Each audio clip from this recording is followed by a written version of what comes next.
All right, everybody, welcome to Math with Grace. Today we're going to be going through Math 7, Book 710, Lessons 11 through 15. Lesson 11 begins on page 44, and it's titled New Testament Measures of Weight and Money. We kind of did a lesson like this in the last video, but let's see what we have here. A denarius is referred to as a penny, as a pence, or as so many pennyworth. This was a very common Roman coin, okay? Two different coins called farthing. A larger one, I don't know how to pronounce these, so I'm not going to bother, took 16, and there were 64 of the smaller ones to equal one denarius, okay? The coin with the least value was called a mite, and one denarius was 128 mites, which is twice as many of these smaller things, okay? Two different words are translated in pound. One is a unit of money worth about 100 denarii.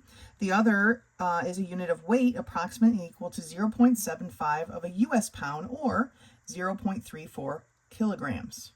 All right, continuing here at the top of page 45. The talent was the largest measure of both weight and money. As money, it represented 6,000 or more denarii. As a weight, it was similar to the Old Testament talent, okay? So we were talking about Old Testament, now we're talking about New Testament. The general thing we're going to worry about right now, though, is that 1 pound is approximately 3.4 kilograms. So we're going to read John 19, 39 through 40. All right, so we are on John 19. What was it again? 39 through 40. So Nicodemus, who had first come to him by night, also came bringing a mixture of myrrh and aloes, about 100 pounds weight. So they took the body of Jesus and bound it in linen wrappings with the spices, as is the burial custom for the Jews. So we have about 100 pounds weight. So he bought 100 pounds of spices to anoint Jesus's body, right? And it says this was about how many kilograms? Okay, so we have 100 pounds. We're going to set up our conversion, right? So my pounds, I'm given pounds, so my pounds need to be in the denominator. And so 1 pound, remember LB is pound, is 0.34 kilograms. That's not the only conversion that you could use. 1 kilogram is like 2.2 pounds. There's another one that you could use, that 1 kg is equal to approximately, right? They get the little wavy ones, 2.2 pounds. But this is the one they gave us, so we'll go ahead and use that one. Cancel my pounds. I'm going to multiply across. Remember, when we multiply by a multiple of 10, all we have to do is move the decimal place. Since we're multiplying this by 100, we're going to move the decimal to the right 2 places. 2 zeros, 2 places. So 34 kilograms, okay? It's about 34 kilograms of spice. All right, let's take a look now at Matthew 18, 24, and 28. All right, I got to slide over to get it to fit on here. But we have our Matthew 18, and I'm going to read 24 first. And it says, when he had begun to settle them, one who owed him 10,000 talents was brought to him. So 10,000 talents, okay? Now reading 28. But that slave went out and found one of his fellow slaves who owed him 100 denarii. So 100 denarii. All right. And he seized him and began to choke him, okay? Saying, pay back what you owe. All right, so it says, working 300 days per year, the first servant would have had to work how many years to earn that amount of his debt? So 1 denarius, right, is 1 day's wage, and 1 talent is 6,000 denarii, okay? So 1 denarius is 1 day's wage. So if he owed 10,000, oh no, that's talents, sorry, 10,000 talents, okay? So we need to figure out how many denarii it was to figure out how many days' wages. So we have 10,000 talents.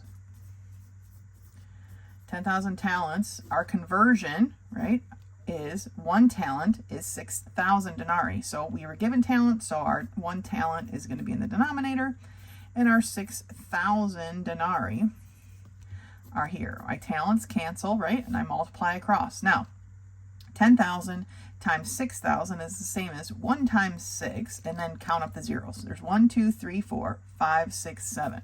So 1, 2, 3, 4, 5, 6, 7 zeros. So 60 million denarii.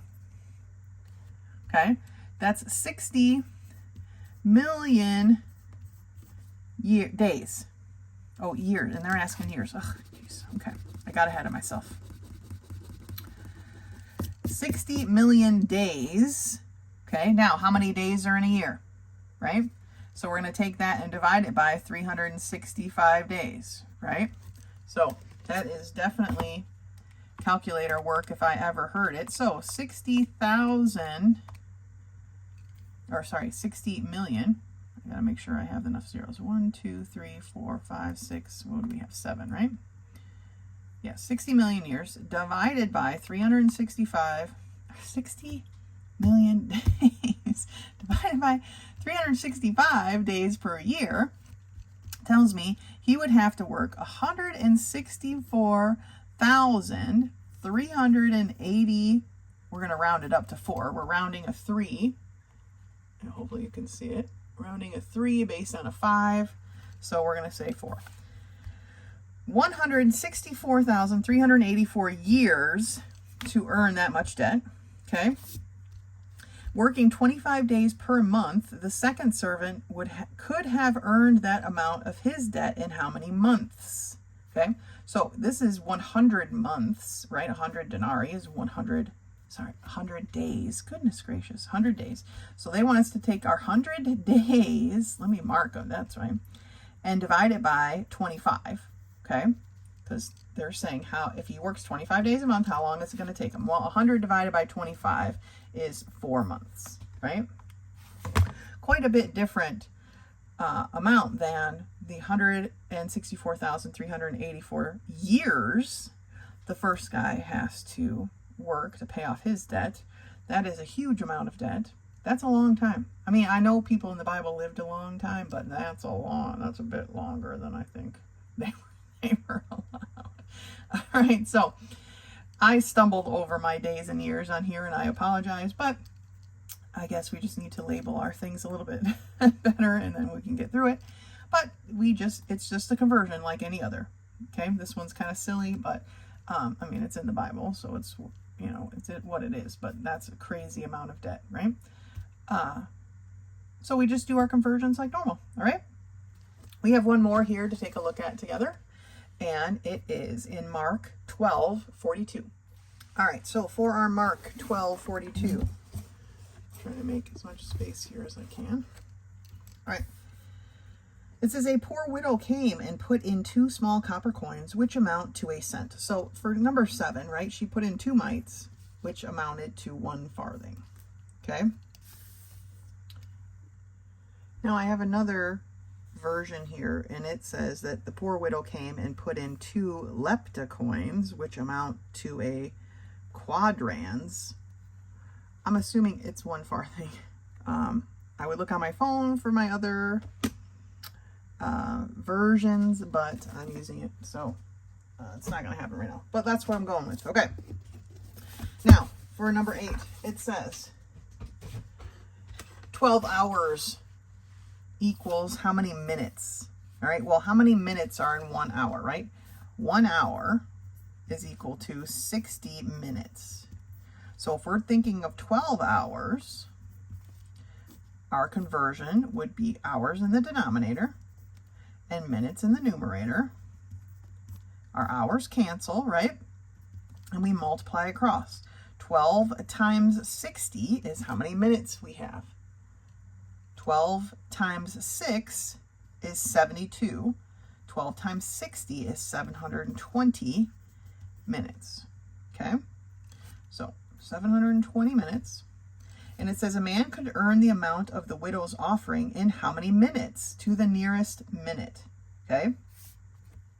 So here's why they had us do the minutes first, right?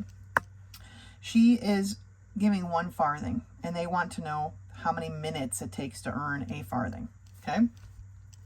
You earn 64 farthings in your 12 hours. So you work a day, you earn 64 farthings, okay? So here's why they had us figure out the minutes, okay? So there's 720 minutes of work each day, okay?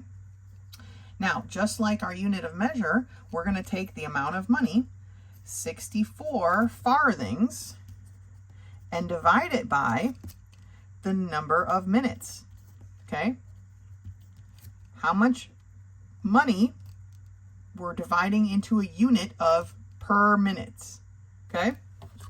So if we take our 64 farthings and divide it by 720 minutes, we see that in 1 minute, we will make 0.088 repeating farthings for every minute.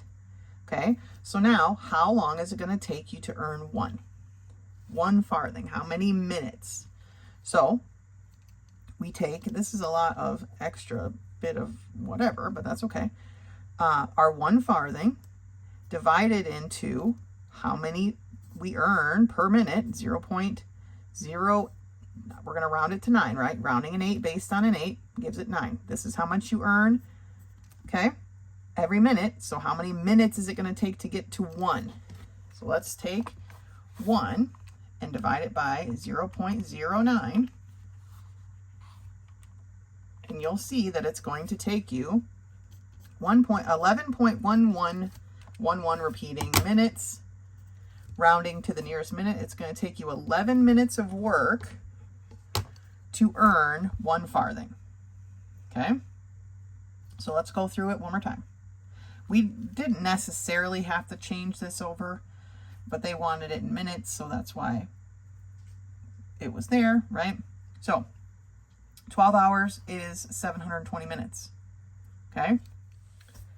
The 64 farthings that you can make in one day divided by the 720 minutes that you're working tells me that each minute you earn 0.088 repeating denarii, right? Or farthings, sorry, farthings, 64 farthings. Now, we want to earn 1 full farthing. So we took 1 farthing and divided it by, we rounded, so 0.09, and it told us we would have to work 11.111 minutes, right? So 11 minutes to earn 1 farthing, okay? From that story. All right, that's our conversion for this lesson. Go ahead and finish the We Remember. Meet me back here when you're ready for lesson 12. Lesson 12 begins on page 50, and it's titled Using Prime Factors to Reduce Fractions. To reduce a fraction to its simplest form, we divide both terms by a common factor, usually the largest common factor we can identify. If we use prime factorization to cancel out the greatest common factor of both terms, we can quickly find the simplest form of the fraction by multiplying the remaining prime factors. Example, okay? 126 and 144. We're trying to reduce this fraction, okay? If we list the prime factors of 126 and the prime factors of 144 and then cancel out the repeating ones from numerator to denominator, we're left with this, right? If we multiply them back together, we get 7/8, and 7/8 is the simplest form of this fraction. So it says sometimes you may cancel all the prime factors in a numerator. Technically, you could do the same in a denominator, but they're talking about a numerator right now. In that case, the numerator is reduced to a 1. So right here, we've canceled all of these, and we're not left with nothing. We're left with a 1. Same with the denominator, right? If we canceled all the denominator, then down here would be a 1, and then we'd be left with a whole number, because any number over 1 is just a whole number, okay? But we're reducing. So let's take a look at some of these here at the top of page 51. Rewrite prime factors, cancel the greatest common factors, multiply to see what is left in the simplest form. Okay, 105 prime factors, right? There's a 5 here, so I'm going to start with that. So How many 5s are in 105? Well, there's 2 5s in 10, and there's 1 5 and 5. 21 tells me I got a 3 and a 7, right? So for 105, I have 3 times 5 times 7. We're going to list them in numerical order. For 140, it's an even number, so I'm going to start with 2. How many 2s are in 140? Well, how many 2s are in 14? There's 7, right? And then there's 0 2s and 0. Again, 70 is an even number, so we're going to do 2 again. How many 2s are in 7? There are 6 with 1 remaining. And then how many 2s are in 10? 5.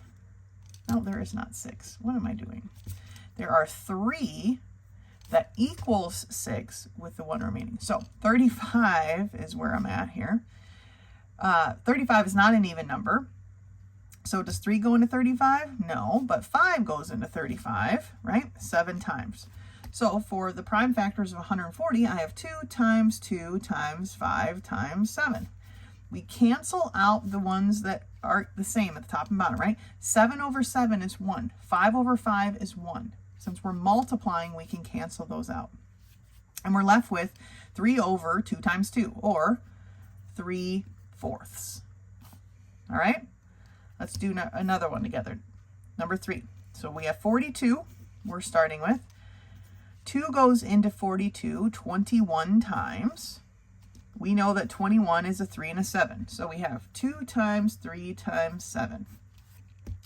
For 63, 3 goes into 63 21 times. And we just said that 21 is a 3 and a 7. So we have 3 times 3 times 7. Our 7s cancel, our 3s cancel, and we're left with 2/3. All right, let's do one more together. Let's do number 5 since it has a star by it. We'll do that one together. I'll leave number 4 for you to do on your own. So we have 114 is an even number, so let's see how many 2s go in there. How many 2s are in 11? There are 5 with a remainder of 1. And then how many 2s are in 14? There are 7. So now we're at 57, okay? And 57 is not an even number, so 2 doesn't go into 57. Now 57 is not a typical number you would see and be like, oh, I know the factors of this, right? But 3 does go into 57. Okay, so how many 3s are in 5? There's 1 with a remainder of 2. And how many 3s are in 27? There are 9. Now those are our prime factors, so 2 times 3 times 19. All right. Oh, I wrote it the wrong spot. 2 times 3 times 19. Oops. All right. Now 133. Okay, let's figure out these factors. Well, it's not a even number, so we're definitely not using 2. 3 doesn't go into there evenly, nor does 5, but I'm pretty sure 7 does. So how many 7s are in 13? There's only 1, right? And that leaves 6 left. So then we have 63, and there are 9 7s in 63. So we have 7 times 19, okay? So 7 times 19. So now we cancel what we can, right? And that's the 19s. So in the numerator, I have 2 times 3, which is 6, over just the 7. So 6/7. So that one, that's why that one has a star by it. It's definitely using some numbers we don't typically factor with. Okay? All right. That's it for lesson 12. Okay, we're just reducing using prime factors. Prime factoring we've been doing all year, so this shouldn't be really anything new. All right, go ahead and finish the rest of the We Remember and meet me back here when you're ready for lesson 13. Lesson 13 begins on page 55, and it's titled Scale Drawings Using Proportions. So it says a scale drawing represents actual buildings or other structures on a reduced or a magnified scale. The scale is given as a ratio, such as 1 centimeter to 50 meters or 1 inch to 1/8 of an inch. To find the actual size of the item, in the scale drawing, we have to set up, it says a proportion, we're going to use a conversion. So let's take a look here. It says answer the questions about the drawing using proportions. We're going to use a conversion, right? Because again, the proportion statements that they have here can tend to be confusing, but conversions never change. They're always set up the same. Okay, so here is a light bulb. It is a scale that 1 centimeter equals 3 centimeters. Okay, so 1 centimeter actually equals 3 centimeters. So it says on the scale drawing, the glass envelope is 3 centimeters long. Okay, how many centimeters long is the real glass envelope? So the glass envelope is this part here, the actual piece of glass, right? And it goes from here to here. So it is 1, 2, 3 centimeters long. Well, 1 centimeter actually equals 3 centimeters. So if we have 3 centimeters, we're just going to multiply it by 3. Okay? So it's actually 9 centimeters long. And then it says, how long is the metal cap? Well, the metal cap is this part back here, and it is 1 centimeter long. And the conversion is 1 centimeter to 3 centimeters. So we're going to multiply it by 3. So it is actually 3 centimeters long. All right. It says use proportion. We're going to use our conversions to calculate the height of the CN Tower in Toronto. Measure the tower to the nearest 1/10 of a centimeter. 1 centimeter here equals 75 meters. That's our conversion. So if you grab your straight edge, your ruler, right? Mine has inches on one side, centimeters on the other. And I'm going to set up here at my 0 up here at the peak. Now you could totally put your 0 at the bottom and measure up. I don't think it should matter. But I have, what are we rounding to? The nearest 1/10 of a centimeter. So I have, sorry, without getting my face in the way, it's kind of hard to see here. 7 and what? 1, 2, 3, 4. So 7.4 centimeters, okay, is what I have. Here is my conversion.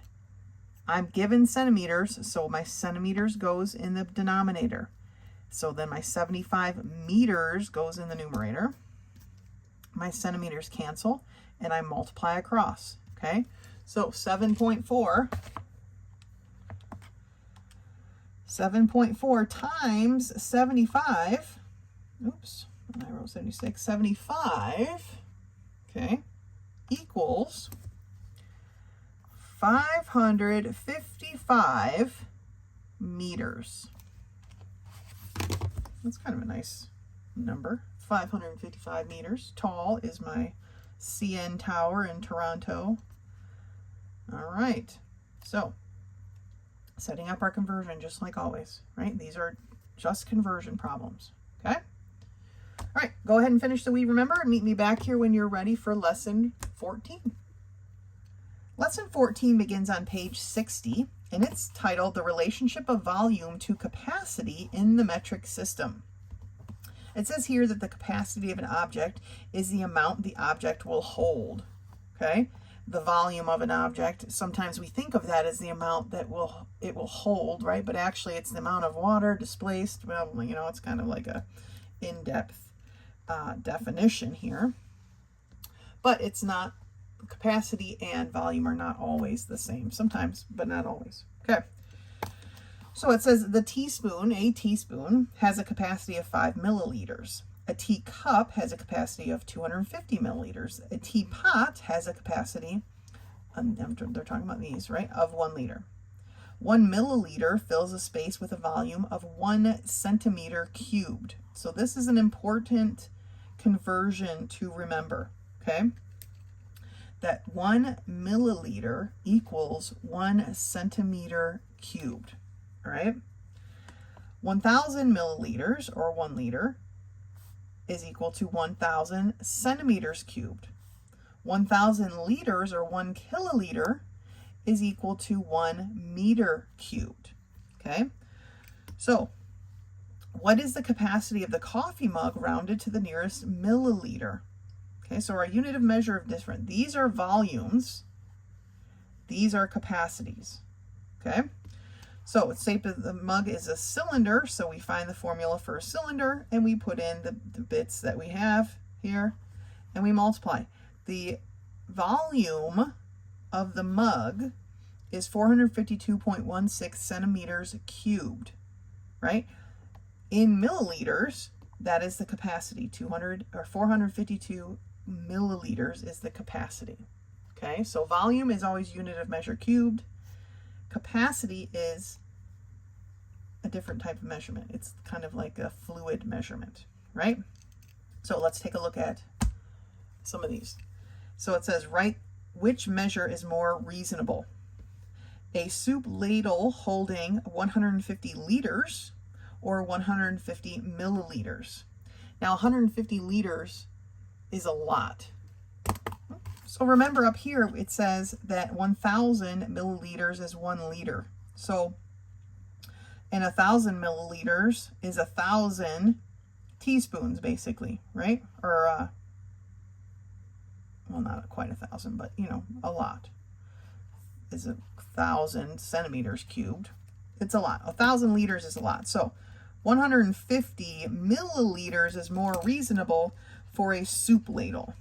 Okay, I don't know who's drinking 150 liters of soup at a ladle. That's a lot. Maybe the Big Friendly Giant. All right, it says number 2, a garbage can holds 25 liters or 25 kiloliters. So remember, a kiloliter is 1,000 liters. If you think of like a liter of soda, okay, I'm just trying to put it into a perspective. Maybe you could rationalize. 1,000 of those is a lot. So I believe for the trash can, a 25 liter trash can is more reasonable. Okay. Up here at the top of page 61, find the volume of this container. So for the volume of a rectangular prism, we're going to multiply the length times the width times the height, right? So in this particular case, it's going to be 10 times 3 times 8.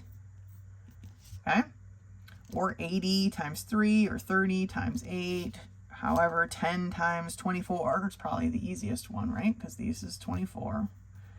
24 times 10 is 240. So the volume is 240 meters cubed.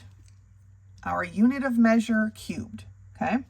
So what is the capacity of the box in kiloliters and in liters? So remember, here's our liters and kiloliters, all this bit over here, right? So let's start with liters, because a liter is smaller than a kiloliter. Oh, I see why they work backwards, because that's the conversion, right? 1 meter cubed is 1,000 liters. Yeah, let's start with liters. So if I'm going to write it right here. 1 meter cubed is equal to 1,000 liters, or 1 kiloliter, which is equal to 1 kiloliter. Okay, so let's do the conversion. Okay, we have 240 meters cubed, right? Let's figure out the liters. So this is my conversion for liters. I was given meters cubed, so that's going to go down in the bottom. Okay, like that. Cancel those and we multiply across. Remember, when we multiply by a multiple of 10, we simply move the decimal to the right that many 0 places. So it's 240 plus 3 more zeros. Liters. So 240,000 liters, right? Now remember, there's 1,000 liters in every kiloliter. So if we just divide this by 1,000 or take away the last 3 zeros, that tells me there's 240 kiloliters. And when we're talking about liters, the L is always capitalized. Okay? Okay.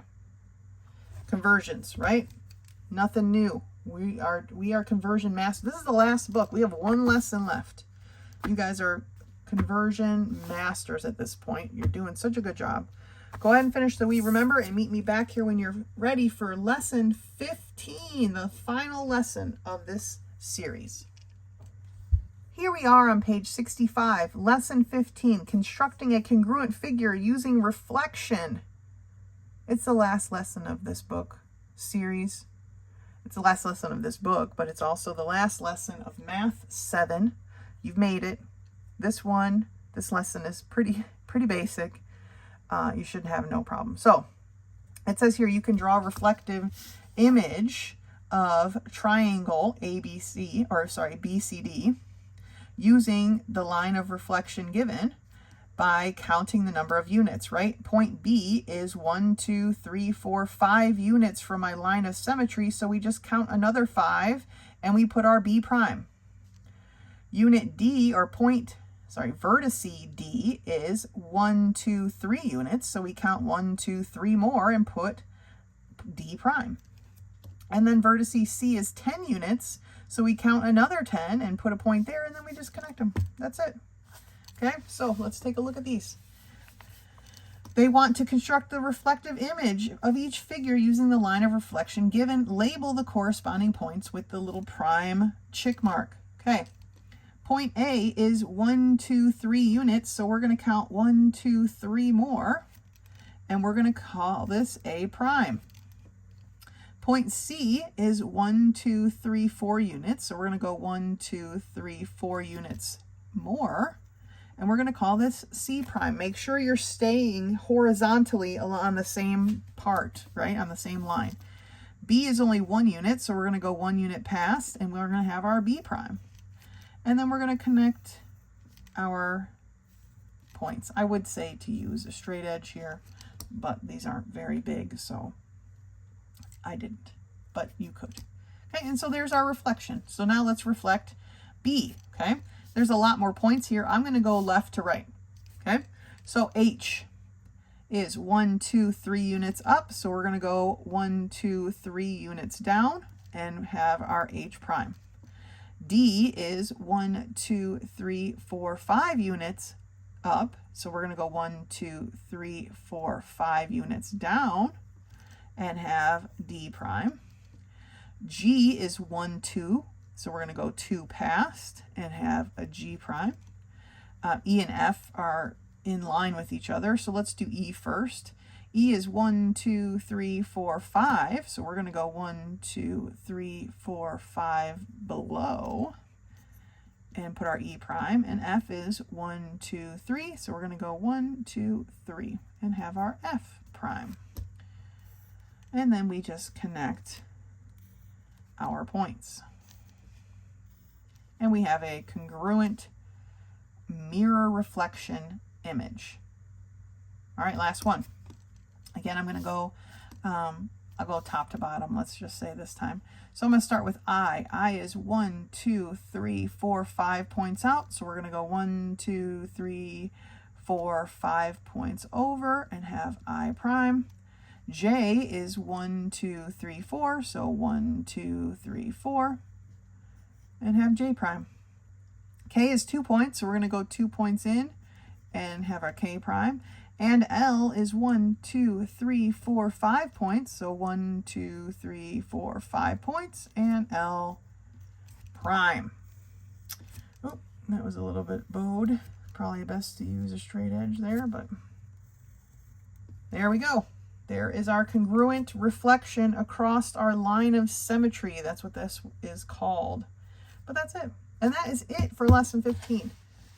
If you finish the We Remember, you'll be ready to take your test for this book and your final test for Math 7. You've done such a great job. You've worked really hard. Good job. You should be excited to be done. If you have any questions, do not hesitate to contact me. Otherwise, until next time.